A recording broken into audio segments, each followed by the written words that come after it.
Në konferencën e përditshme për mediat, kreu i Partisë Demokratike Sali Berisha ka akuzuar Ramën se po tenton të bllokojë arrestimin e Ballukut për të mbrojtur veten e tij. Berisha tha se në dosjen Balluku Rama është totalisht i përfshirë dhe se zëvendës kryeministra është një ushtare e tij.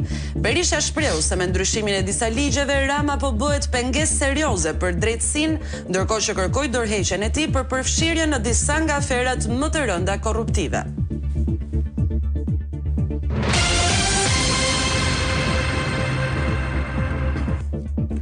Kryeministri i Shqipërisë Edi Rama me sulmet ndaj drejtësisë po minon ndarjen e pushteteve në vend. Prestigjiozi austriake Der Standard i ka kushtuar një artikull të gjerë luftës së Ramës me institucionet e drejtësisë në emër të çështjes Balluku.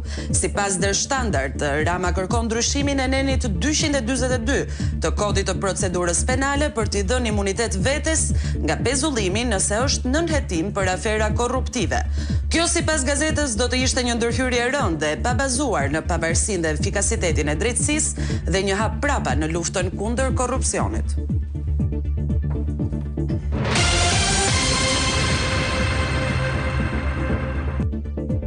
Protesta e kësaj të martë në Baks Rjoll të Velipojës është shoqëruar me përplasje mes forcave të policisë dhe banorëve.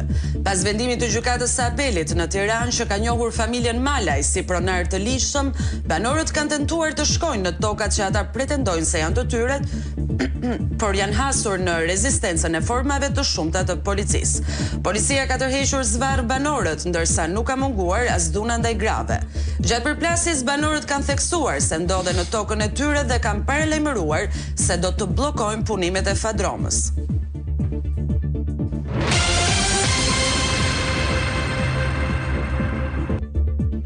€11 milion janë shpenzuar deri më tani për tekat e kryeministrit Edi Rama, që premtonte në zgjedhje se do të ndërtonte një pistë të Formula 1 në Elbasan. Sot €11 milion të shpenzuara deri më tani ka marrë lumi pasi vepra infrastrukturore e ndërtuar është shembur njësoj si rrugët që kanë izoluar Juglindjen.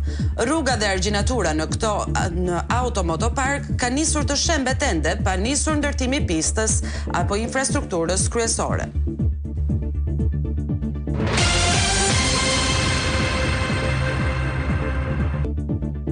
SPAK ka kërkuar dënimin me 13 vite burg për Rezar Taçin. Biznesmeni Narrati po gjykohet në mungesë për pastrim parash në kuadër të grupit të strukturuar kriminal.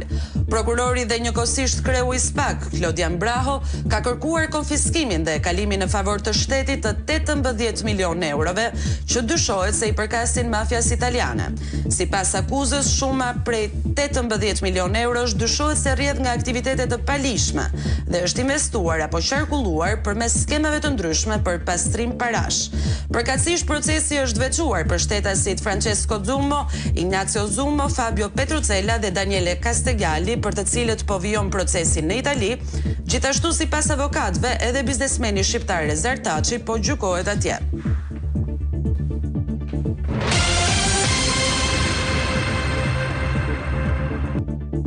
Protestat studentore në Iran kanë rifilluar me intensitet, ndërsa autoritetet paralajmërojnë për vija të kuqe që nuk duhet të kalohen, teksa kampuset janë mbushur me të rinj që përkujtojnë viktimat e mëparshme.